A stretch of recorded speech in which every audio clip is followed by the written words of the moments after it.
Morning, everybody. As the introduction, my name's Mike.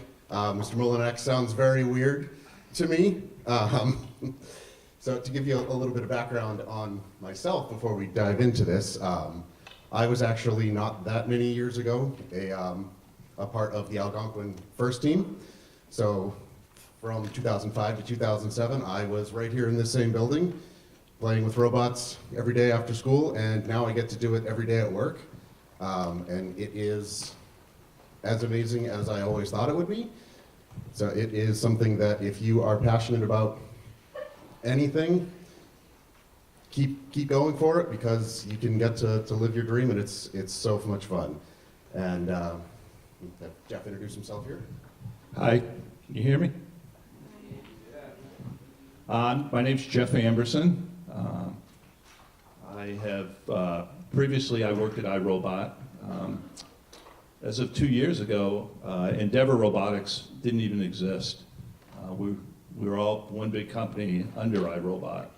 At that time, iRobot had, three divisions. They had a commercial division, the Sea Glider division, plus the military and defense division. 2 years ago, about 100 of us spun off the defense division for a bunch of different reasons. So Mike stayed with iRobot so that we could have the defense division separate from the rest of it. A bunch of different reasons for that, most of it having to deal with government contracts. But, I think the thing we want to encourage you guys today is if you have questions, ask them. Because this will be long and boring without questions, and we can only talk for so much. So don't be afraid to raise your hand, interrupt us, and we'll go from there. I'm going to let Mike start going through the slide deck. And again, please ask questions. So when we think of robots from TV and movies, we think of R2-D2, we think of WALL-E, we think of Optimus Prime, we think of Rosie. We don't make any of these. The closest one is Rosie. We make the Roomba vacuuming robot, but doesn't look anything like Rosie. Robots today are found all over the place, from drones to manufacturing robots to robots to fight for entertainment on TV, to the defense side of robots, to the robots that we see on YouTube videos that can flip over backwards and do all sorts of crazy things that humans can also do.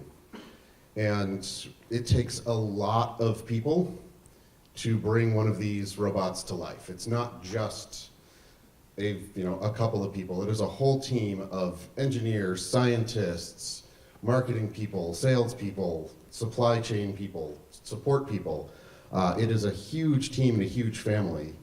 And I'm going to show a quick video here of, this is from a job website that actually filmed a commercial at our headquarters a year or so ago, but it shows a lot of our different positions and a lot of cool stuff that's happening. The opening here, this is our 3D printing lab, so we have a whole lab that's just for a whole bunch of different 3D printing. So if we need to test a part really quick, we can go downstairs and go, hey, let's make this right away, as opposed to having to go through the full manufacturing process with it. So it's really cool stuff that we can do.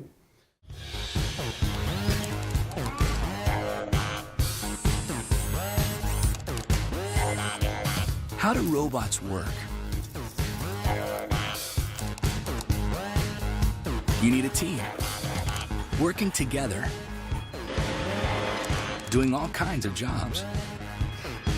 And the best place to find the job that's right for you is on the world's #1 job site. Indeed, how the world works. So that was filmed, that was all right here in Massachusetts. That's in Bedford. That's where our main offices are for iRobot. Endeavor is right down the street in Chelmsford. And Jeff and I are actually both Northborough residents, so we live right here in town. So you may or may not have run into us at some point. Yeah, the thing that you can't emphasize enough is that it doesn't just take engineers to build this stuff.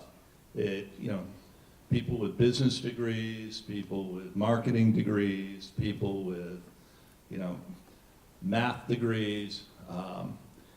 Here you go, this is perfect. It's like anything else. It's only going to be as good as the weakest person in the process. So, I know a lot of people think that anything to do with high tech requires engineering. It doesn't. It's great, you do need engineers, but you also need everyone else. And that's something that, on the defense side and on the regular home robot side, there's so much that goes into one of these robots, from the way that it looks, to the package that it's in, to the way that somebody interacts with the tablet or the controller or the iPhone app. It's all sorts of really cool people that come together to make this stuff happen. When we are designing a robot, though, there is a process that we will follow. And this is not specific to a robot. This is just a design process in general. The first thing that you do is you decide, hey, what do we need to do? What do we want this to do? Then we start thinking about the problem. And this, with everyday life, I go, oh, I want to make something for my yard. I need to define what's the problem and what the solution needs to be, so I research it. I then start thinking about what could potentially fix this problem. Then I start making a plan, going, oh, okay, I gotta go to Home Depot, I gotta go buy a 2x4, I gotta buy some screws. And then, in your home, you're gonna just start trying to build. In the world where you're making a product, you prototype. So you make some really small, crude robots that go, okay, the idea makes sense, but does the actual design work? And we'll get to some cool pictures I have of the early prototypes of Roomba to show where things come from and how ugly they can look. In talking about, Mike talked about researching a problem and identifying a problem. Prior to using this controller on the PackBot, this robot right here, we used to have what was called, they're still called an OCU, an operator control unit. And it was literally, it looked like a suitcase. It was yay big, weighed about 45, close to 50 pounds. And a bunch of us were sitting around one day saying, one of the complaints that we always heard was that the OCU was too heavy for the warfighter, for the guys who had to go out in the field. They not only have to take this with them in a backpack or in a molly pack, but they also had to have somebody who could take the OCU with them. And when we were sitting around, we said, too bad, somebody made the comment, too bad it couldn't be like a gaming system. And so what came out of that is, between the software guys and the design guys, is we just came up with a ruggedized laptop and literally, the same controller that you guys use at home with the TV. The beauty of it is that it's, this probably weighs, 7, 8 pounds at the most. This weighs nothing. And the other side of this is that really everybody who's going to use this has probably used it already, because everybody plays games at home. So it's almost like all your operators are pre-trained. They're used to doing this. I can remember bringing one of these home when we first developed it. And my kids, who were probably junior high and younger, picked it up, and within 5 minutes we're driving the robot around. If they'd had the original OCU, it would literally take weeks for them to figure it out. So it's kind of how it leads into how this whole process works. Another really cool thing about getting to work with robots every day is you get to bring robots home. So as Jeff was alluding to, it's very simple and easy to use. So last night I was playing around, running the PackBot around the living room, picking up water bottles and driving it around and annoying the dogs. It's such a fun thing to just be able to see everybody's hard work go into something, and then it's simple for somebody like myself who has not driven this robot very often, who can pick stuff up and manipulate it very, very easily. that a lot of work goes into that, and it's a really cool thing to get to play with. So once we've thought about the idea, we then test and evaluate those prototypes. After those prototypes, then we redesign as needed, because we look at what didn't work, where did work. So who has at least seen or heard of a Roomba? A good majority of everybody. Means marketing's working. Yes. I will let him know that it's working. So these are some of the very early prototypes up here in the top left. These robots are from the late 90s, and they were very, very simple, very rudimentary robots, but they led to what became Roomba. And the algorithm that some of our Roombas use was actually from the defense side. It was a program to clear mines. And the algorithm was, make sure that you run over every single square inch that you can get to, because if somebody hits a spot that you didn't clear, there could potentially be a mine there and put somebody in danger. When you're vacuuming, you're not in danger of something in your house doing that. But you want to make sure that you've actually cleaned everywhere. You don't want to miss spots. So the same technology that went into the defense robots made its way into the home robots and allowed Roomba to become what it is today, where a lot of people in this room know what it is. But we can also see down here, some of these are the 3D printed versions of the robots, to just get an idea, to see what it looks like. I work on the customer service team, and we get to see robots very early, because we get to develop the training and the manuals and things like that. So it's really fun to see these very early versions and play with them and give feedback to the design team and go, oh boy, this button, nobody in the world's going to know how to hit this button. I know you thought it was a good idea. Let's improve that for the next version. Yeah, Mike talked a little bit about the kind of the cross-pollination between the defense industry and the commercial industry. He talked about the algorithms so that the Roomba, could cover 100% of an area.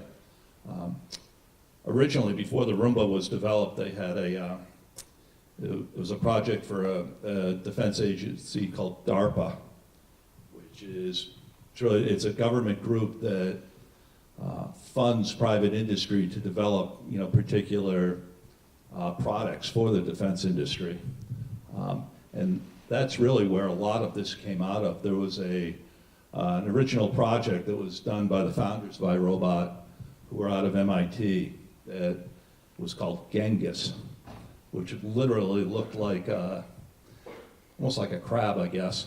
And it was designed to walk around in the surf to look for mines.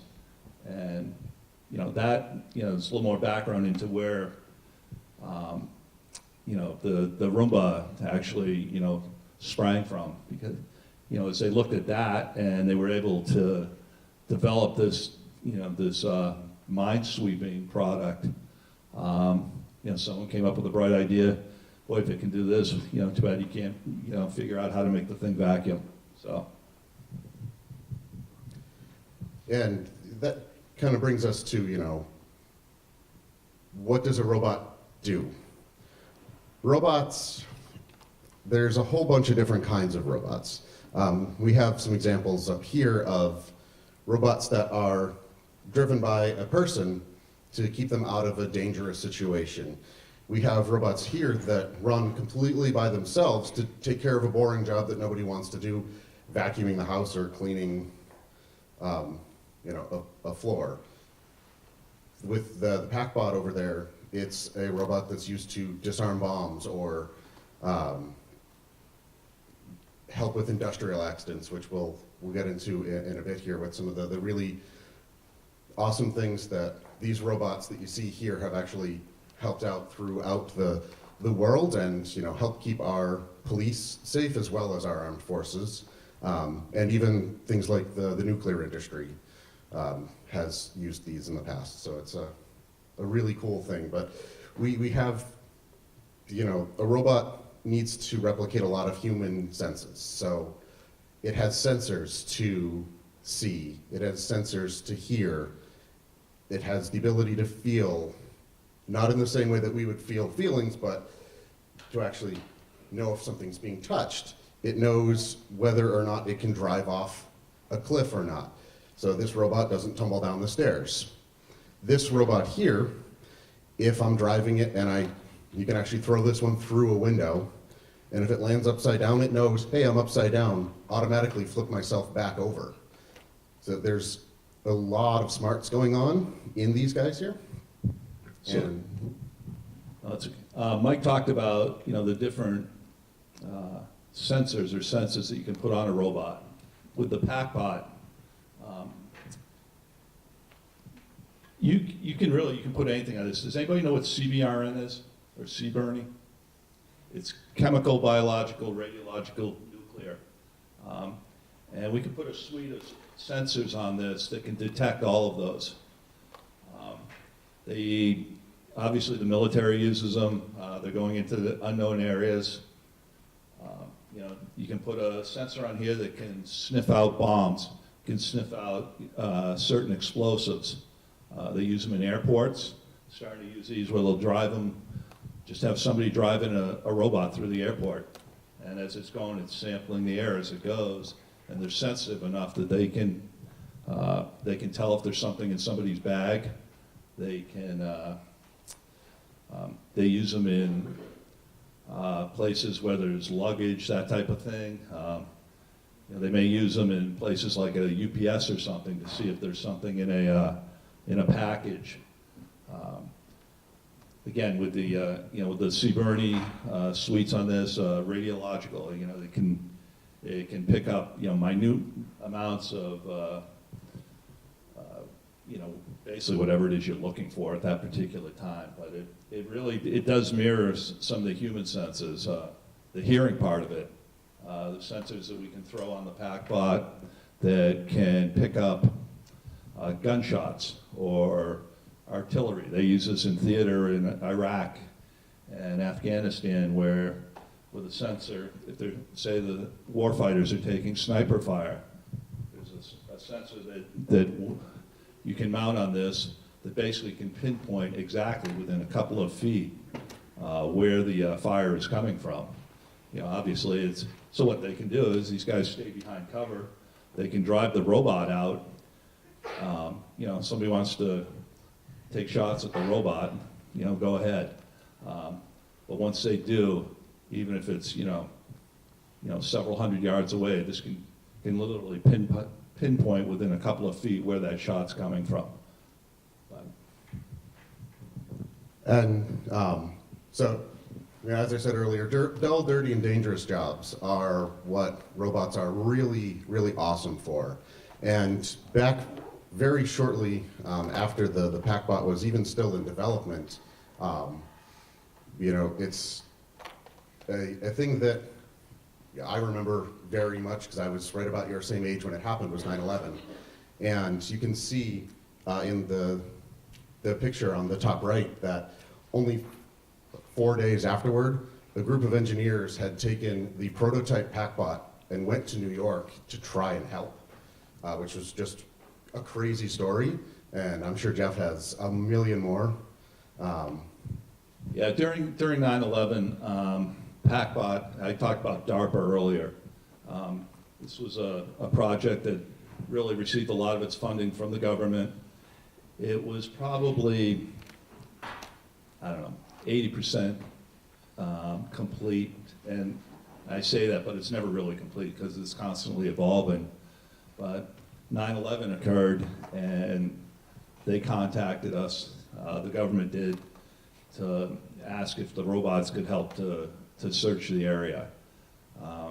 Obviously with the destruction that was up there, you wanted to avoid having people, firefighters, et cetera, climbing through the rubble because it was unstable. So what they did is they took the PackBot, they drove that through and used that to help search the rubble. And that really was what kicked off, the PackBot and the defense side of iRobot. And another incident that robots helped in a way that I certainly didn't even know about until I actually worked at iRobot was in 2010 there was the explosion and oil leak down in the Gulf of Mexico. And there was a robot that iRobot worked on, the Sea Glider, that actually, the way that the robot works is it can be out at sea for months and months at a time, and it helps scientists in the Gulf actually monitor where the oil was over a very long period of time to help with the cleanup effort. And the year after that, there was the large earthquake in Japan that damaged the nuclear reactor, and they were struggling to get the reactor shut down in a safe manner. And we actually have some video from inside the nuclear reactor from the robots that helped shut the reactor down. And it's one of the, honestly, the coolest things that I've seen a robot do here. And the robots came from Massachusetts. It's just so incredible. Fukushima was interesting. We were contacted by the folks in Japan asking if there was any way we could help, because the area was so radioactive that they could only spend literally a couple of minutes at the most in any proximity to the power plant. And to be honest, we didn't know how the robots would do. If you have enough radiation, it can actually start frying circuits, electronic circuits, that type of thing. We thought it was hardened pretty well.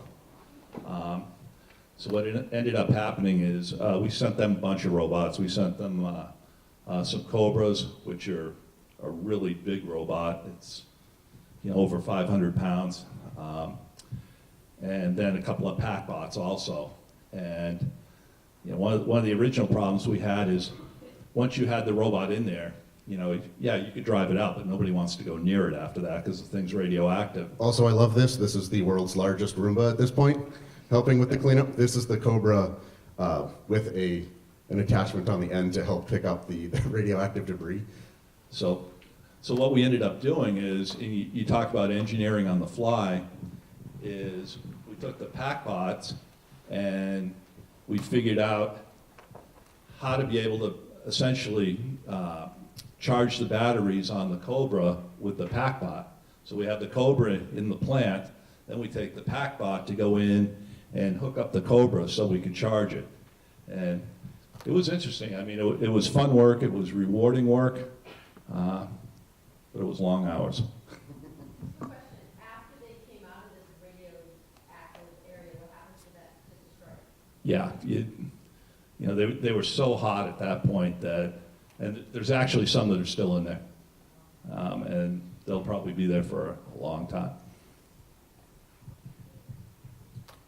And this is a robot that we actually, the next slide here is a robot that we have parts of in our little museum that we have in the at our headquarters. And it's something that, I know that everybody at iRobot, even though the defense side is gone, it still resonates with us at what robots can do to help people. I believe this one was Scooby-Doo. Is that right? Yep. These guys name their robots. The guys in the field, the EOD techs, which are the explosive ordnance disposal techs. They all have their favorite robots. They all name them, and they actually become attached to them. Scooby-Doo got blown up in Iraq. You can see right here, killed in action April 8th, 2004. We've gotten a few of these back. I mean, most of them are just, they leave them there. We sometimes get them back that they're, wondering if we can repair them. Obviously, this one could not be. But when you get one of these, you realize that without the robot, that would have been a tech who was downstream, with the IED. So anytime you can send a robot down, obviously it's a lot better than having some guy walk down in a bomb suit. And it's not life-saving in the way that a bomb disposal robot is, but I am lucky enough to get to hear customer comments almost on a daily basis from our consumer robots, and older folks that are living on their own, or people who have physical disabilities. The ability for a robot that can help them clean.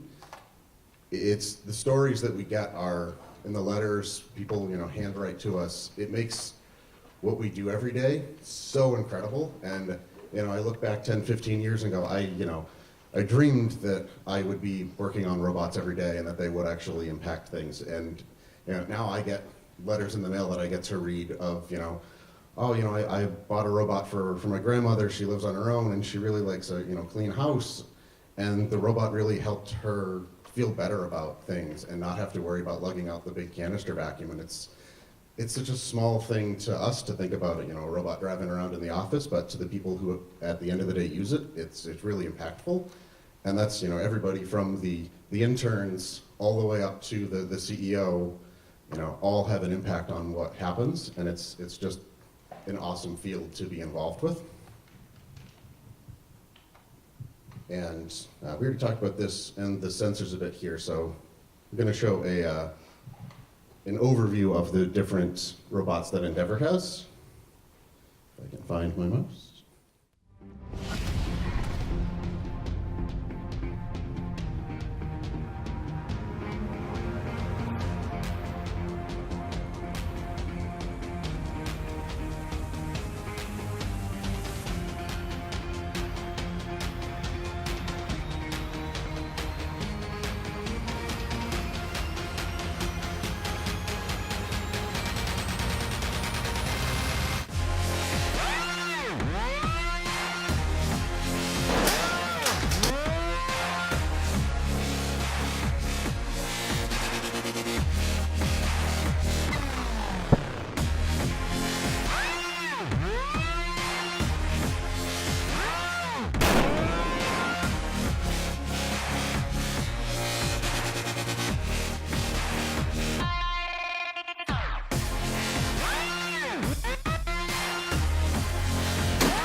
And I have a really fun video from the robot that we see here.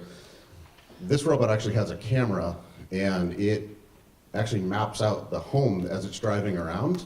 And this video here will show, we basically in Boston, when this robot came out, we rented a house from somebody and set up a bunch of GoPros all over the house and synced up the footage with the actual internal data from the robot.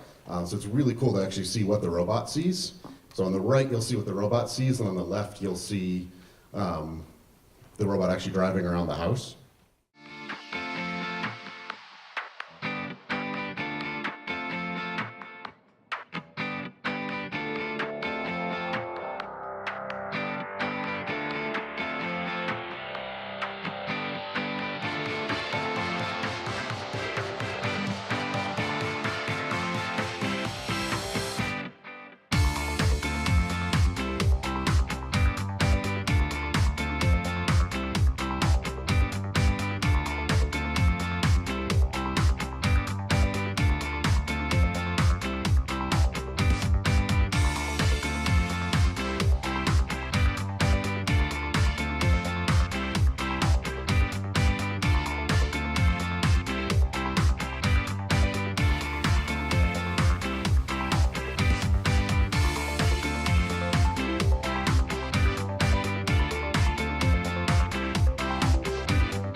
So now that we've talked about robots a whole lot, let's let them run around.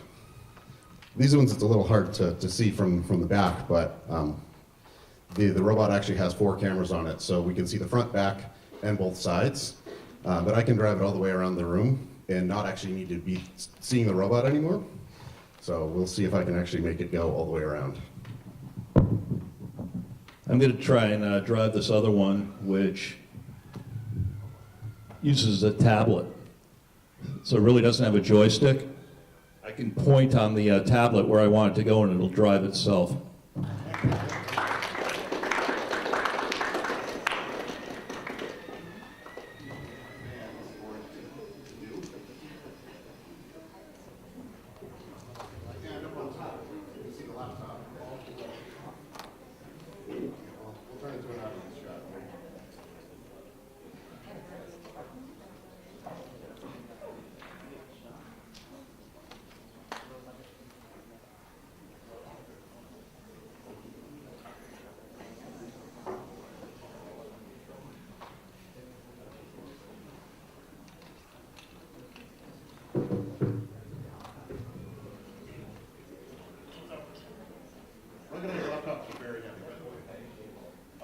We can see from the camera up on top of the robot here that we can look over the whole crowd. And if I was far away from this robot, I could still see exactly what was going on here.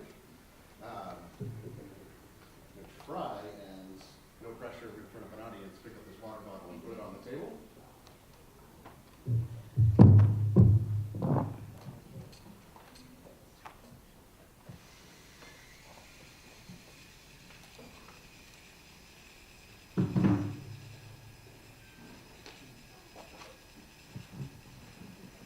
So this robot, one of the cool things on this is it has pre-programmed poses. You can hit, it's probably got, I don't know, 20 or 30 of them in there. And if you want the arm and the, really any part of the robot in a particular position, you can just hit that pre-programmed pose, and rather than you having to mess with it, it'll just do it automatically.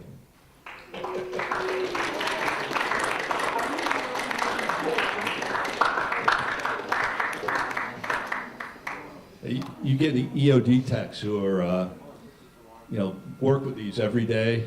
I've seen a guy pick up quarters and put them in a Coke machine, then hit the button, take the Coke out.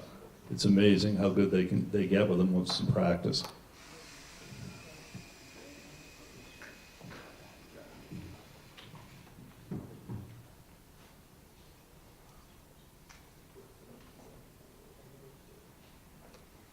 All right, so now that we've got to have all the fun playing with the robots, questions? So Mike, other than playing a lot of video games, what classes or something should someone take if they are interested in doing this kind of thing? So something that I spent a lot of my time in high school with was the first team here at Algonquin, and I was actually the robot driver.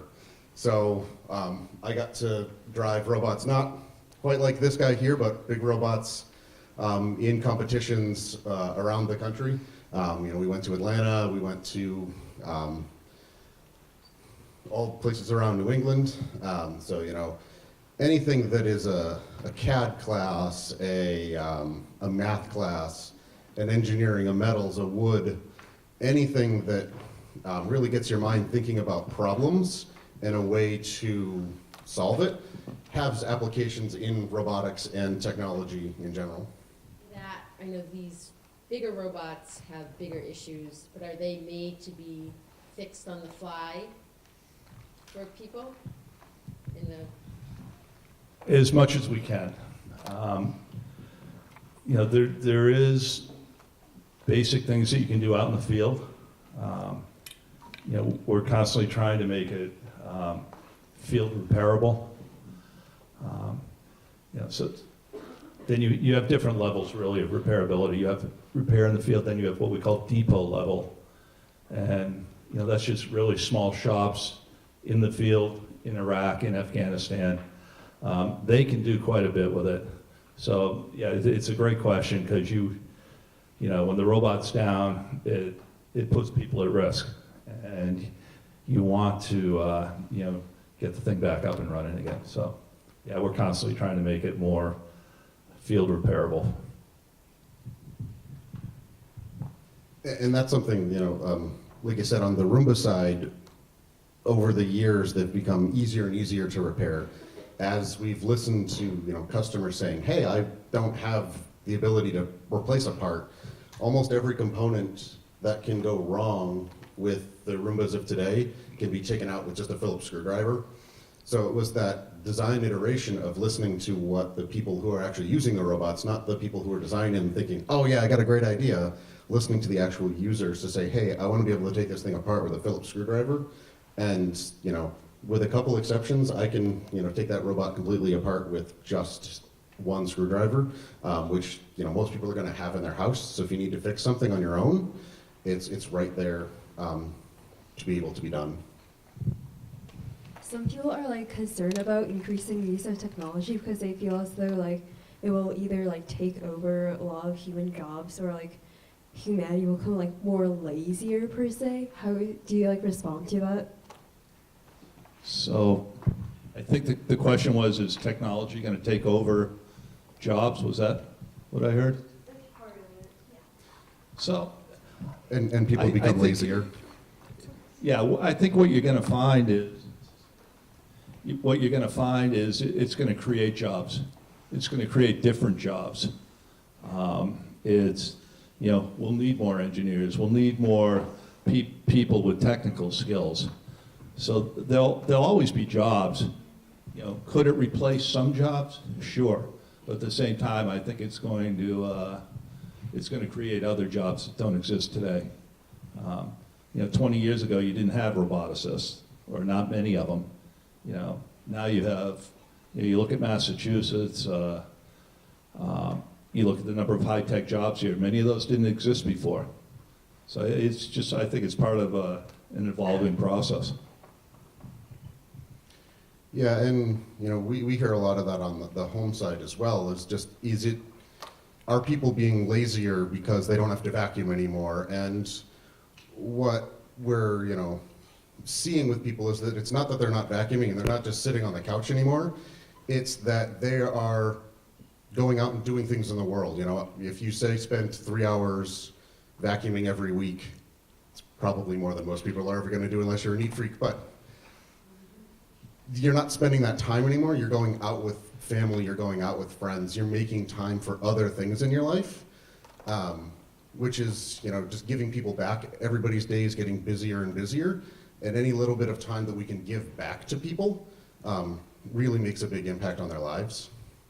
And specifically with, a robot like this, if you, go back 20, 30 years, somebody defusing a bomb is a guy in a suit with some tools, and if something goes wrong, he's killed. If something goes wrong here, we get a picture like we get of Scooby-Doo, and another robot goes in to do the job. The soldier is safe. So that's a big part of that.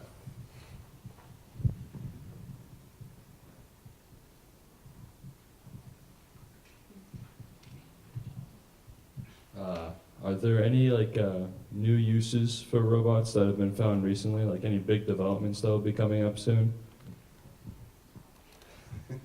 So I can't talk about anything that iRobot does that's not happened yet, but we're always looking at the next thing and what can robots do more. If you look at the history of iRobot, we've had influence on the rovers that went to Mars. We had a robot that actually went in and explored the pyramids in Egypt in places that they couldn't get before. So there's all sorts of stuff that can sometimes come out of nowhere. So I think what Mike's saying is, yeah, there are, but he can't tell you about them right now. I can tell you from the defense side of it, yeah, there definitely are. And that's the end of my answer.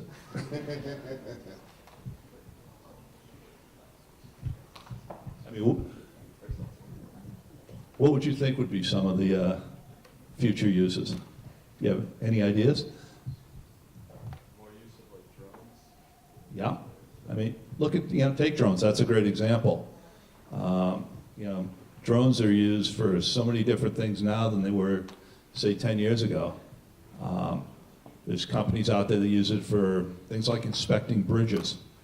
You know, you've got a large suspension bridge. Now what they'll do is they'll take a drone and they'll fly it over it with high-resolution cameras that you can inspect welds from a drone. And previous to that, some poor guy had to climb that thing like Spider-Man. You know, things like that, they use them. I saw they were using them with the fires out west.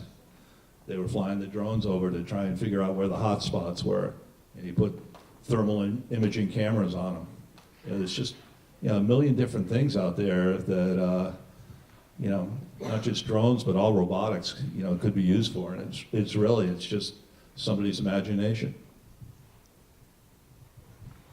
What do you guys offer in the field? Do you do anything medical or anything on that side? Or is it more Not at this point. It's, you know, one of the kind of the dilemmas of this is you don't want to spread yourself too thin. You know, there are only so many, you know, theaters that you can play in. And, you know, rather than try and, you know, be a jack of all trades, you know, you'd rather be really good in one or two of them. But, I mean, you talked about the medical, I mean, you look at robotics as far as surgery now. It's, you know, in a lot of instances, it's safer, it's less invasive on the patient, and it allows a lot more precision. You don't have the fatigue factor, you know, with a surgeon. You know, it's a great example of you know, where it really, you know, it's just helping people out. So you're saying that most of the time then, whatever, like your company, each company specializes in one or two type of. I think the successful ones do. Okay. I know, you know, with Endeavor, you know, we're really in the defense, you know, that type of industry, and it's, you know, a lot of it's applicable though to industry. Right. You know, we talked about taking the robots and now they're using them in, you know, for basic maintenance in nuclear plants. You know, to do some inspections in a nuclear plant, previous to robotics, you had to shut the whole plant down. That literally costs these, you know, these plants millions of dollars a day when they shut them down. Because, you know, you have to get the radiation level down before somebody can go in there. So now they're starting to use robots to go in there and do the inspections, and they can leave them running when they do it. So you're not telling us that then you guys don't make teacher robots? I'm sure a lot of our students would want some of us teachers maybe replaced with some of the robots. Well, we could talk about it. Yeah, I mean, PackBot can give lessons. He's taller than me.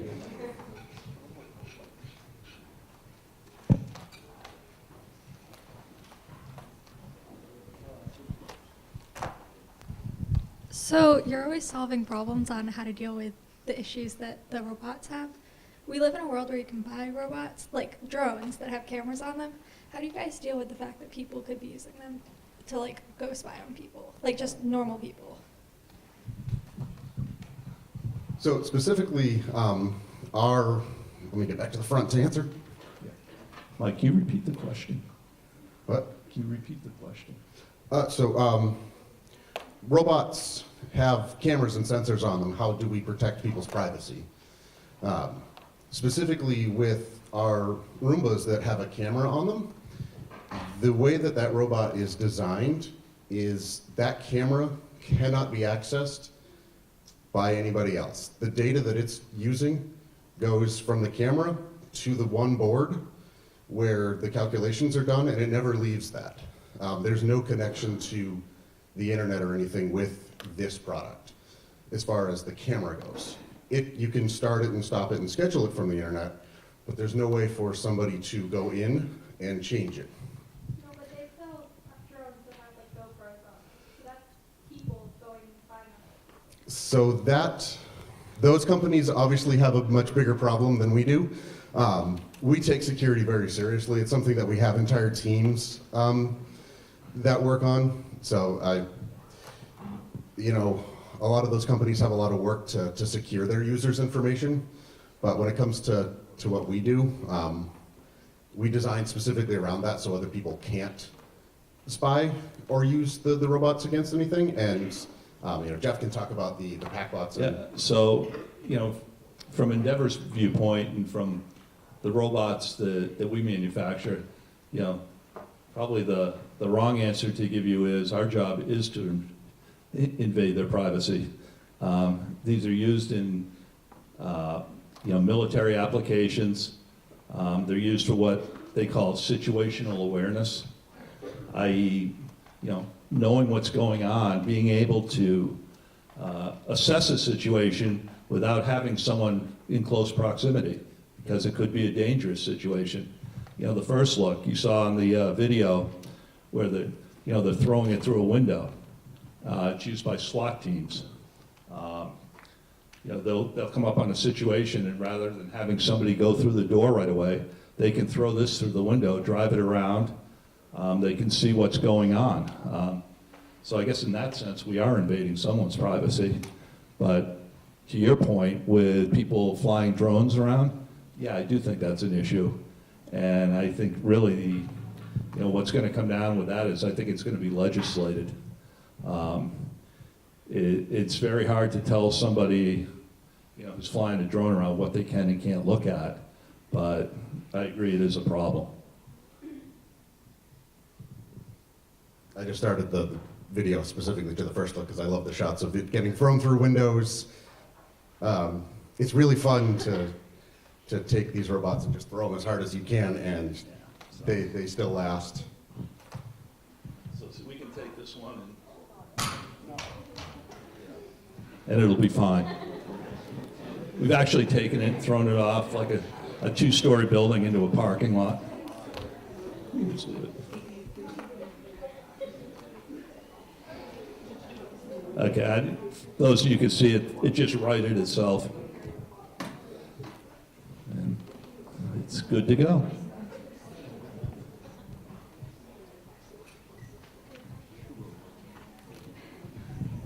Are there any robots that can be used for fighting fires or anything like that? Great question. So you saw in this, where we had the Kobra, the really large robot. There's been a lot of interest, but actually, you'll see like some of the airports, they have these remote vehicles that they use to, when they have a problem with a plane or something, where they can, drag a hose, they have a nozzle on it, and so yeah, there are companies out there which are doing that.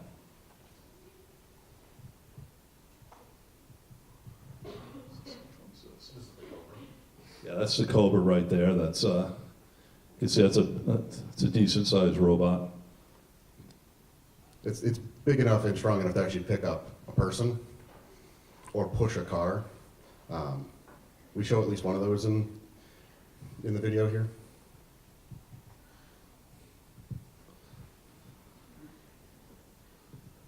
We used to drive these around inside the building until somebody put it through a wall, so that was stopped. And honestly, that was one of the hardest things to get used to starting to work at a robotics company is we have these telepresence robots that was also another part of iRobot that spun off into its own company where you can basically have a robot that drives to a meeting for you when you're 1,000 miles away in front of your computer going to that meeting. But when you're walking down the hallway, it's just the person's face right there on the screen driving by. And sometimes the hallway is small enough that only the robot can fit. And you just got to back up and go, oh, I got to wait for the robot to pass. That was a really neat project. What you could do with this is you could basically just pull up on your computer and say, I wanted to have a meeting with somebody on such and such a time, such a day. The robot by itself would drive to your office, come in your office, and connect with the person that you were going to meet with. Has a screen and everything on it. So, it was really a kind of a virtual meeting. And that robot did actually have some medical uses as well. So that robot was called the RP Vita, and it did have FDA certification to actually be used in hospitals. And they have spun off into their own company, Ava Robotics, to continue the work on that. So it's, focused on a specific avenue of robotics. What was nice with that, again, talking about different ways to use a robot, in a lot of your places around the country where you didn't have a lot of physicians. And if you did have physicians, most of them were, GP, general practitioners.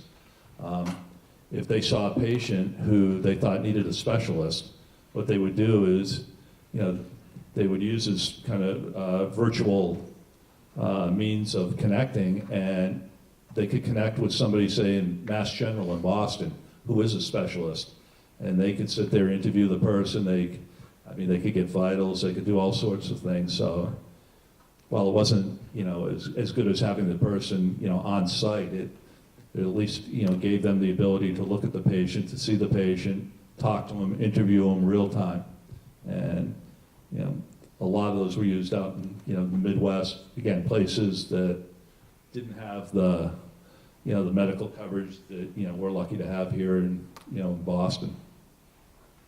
Have any of you seen on the news when they have, like the SWAT team gets a call out, and they've got a suspicious package, and they end up blowing it up? They show that on the news once in a while. And you'll see on one of these where they have what they call a disruptor on the robot, which is essentially, it's almost like a shotgun that's mounted on the front of the robot. And what they do is they use that with IEDs to defeat the IED so it doesn't blow up. What they do is they shoot the circuitry. A lot of these shoot what they call a water slug, which is literally just that. They have about a couple inches of water down the barrel of the disruptor, and the beauty of that is water doesn't compress. I mean, you can shoot lead or something like that, but it compresses. So when water hits the circuitry, it destroys it basically quicker than anything else, than a solid projectile would. The other beauty of it is once it hits it and it disperses, you don't have to worry about it ending up downstream. But you see that quite a bit when you watch. I said if you see something on the news with a SWAT call out, look at the robot, and a lot of times you'll see a barrel on the front of it. That's what it's used for. It's used for defeating IEDs. PackBots were used a lot in Iraq, Afghanistan at checkpoints, and they'd have vehicles come up rather than having the soldiers go up and search the vehicles. What they'd do is they'd send the robot up and have the robot look in the vehicle. They had sensors on the head of the robot, so they could literally stick that in the vehicle, and they, most cases were able to tell if there were explosives in there. But it allowed them to do that without, having people in close proximity to it.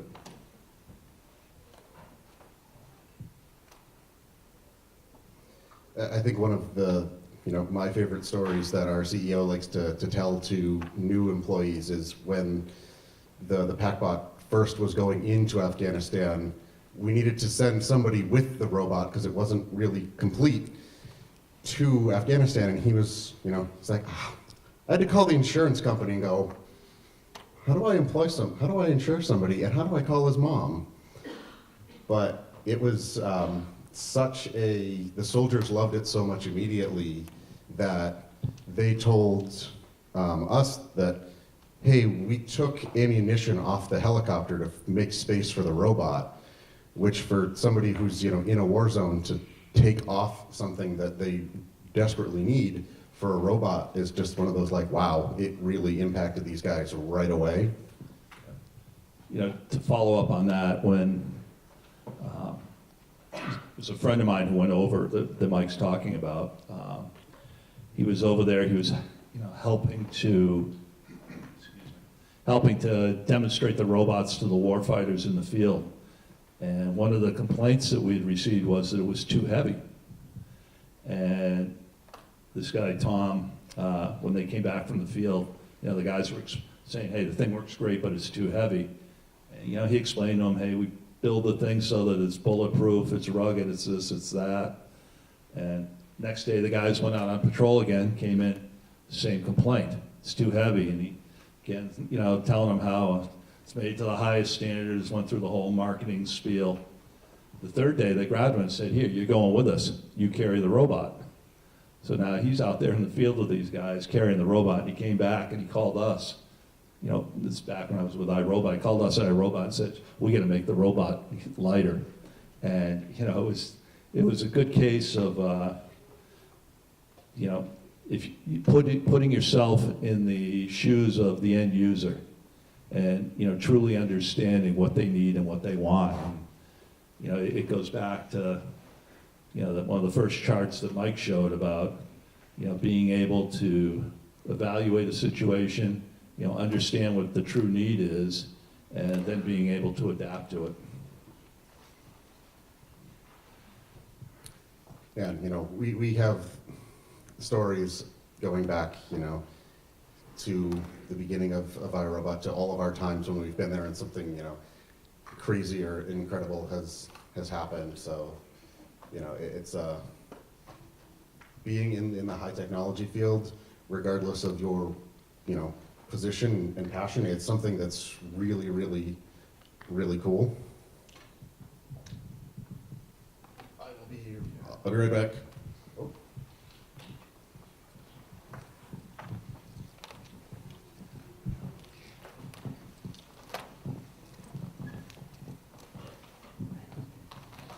So I was wondering, how competitive did the different branches get?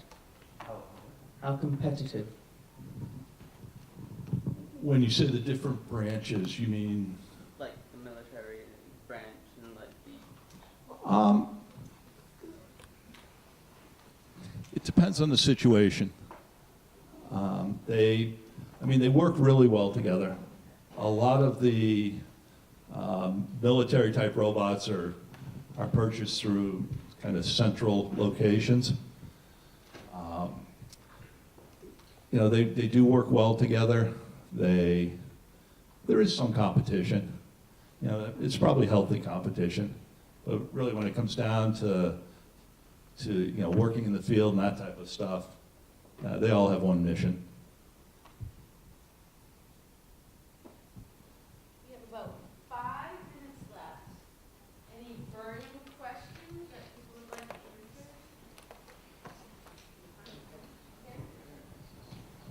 answer? How much does one of the PackBots cost? We always get that question. Depends what's on it. Like that, it's probably, I'm gonna guess around 70, you know, it 1,000. yeah. Yeah, I mean, you could load that up to be twice that, depending on the sensors that you wanted to put on it.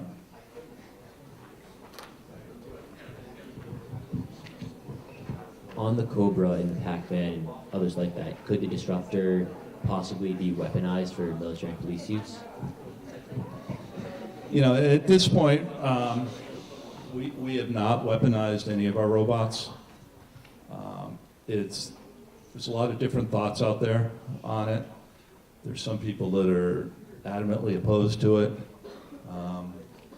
but we have not at this time.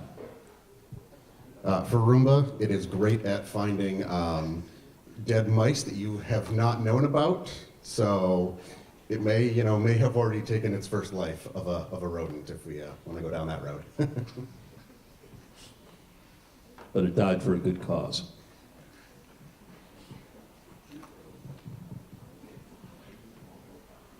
Anyone else?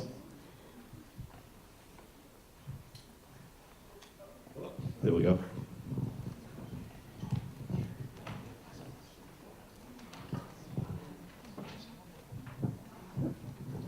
What are the other complaints that you guys get about the robots?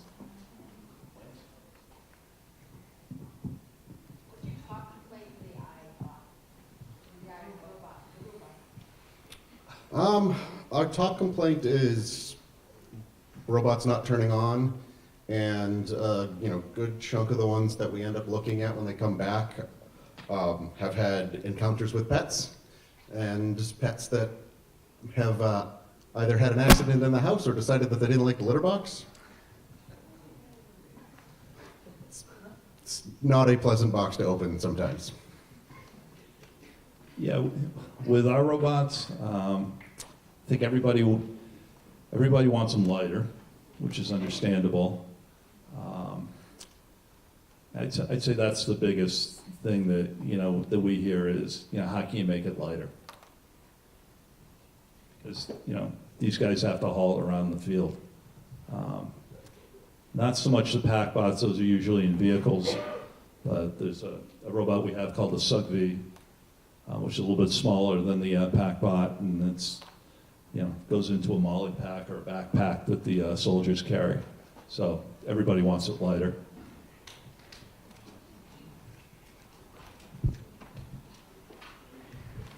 So if you're looking at like a military bot and it's like in the field and it's suddenly stranded by itself, and you don't want it to be captured by like militants or something, is there a way to remotely disable it so that they can't use it or like take technology from it?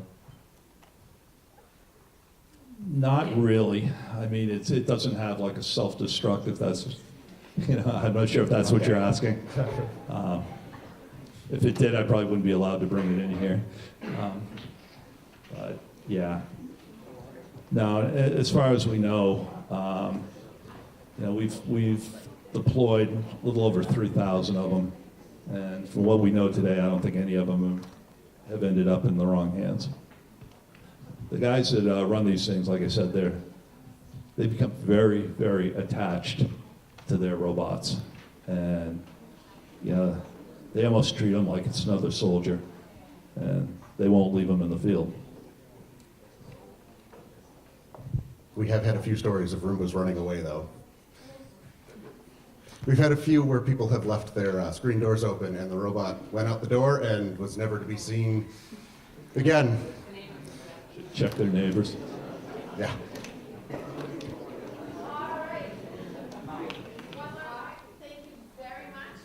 Thank you, guys. Thank you, everyone.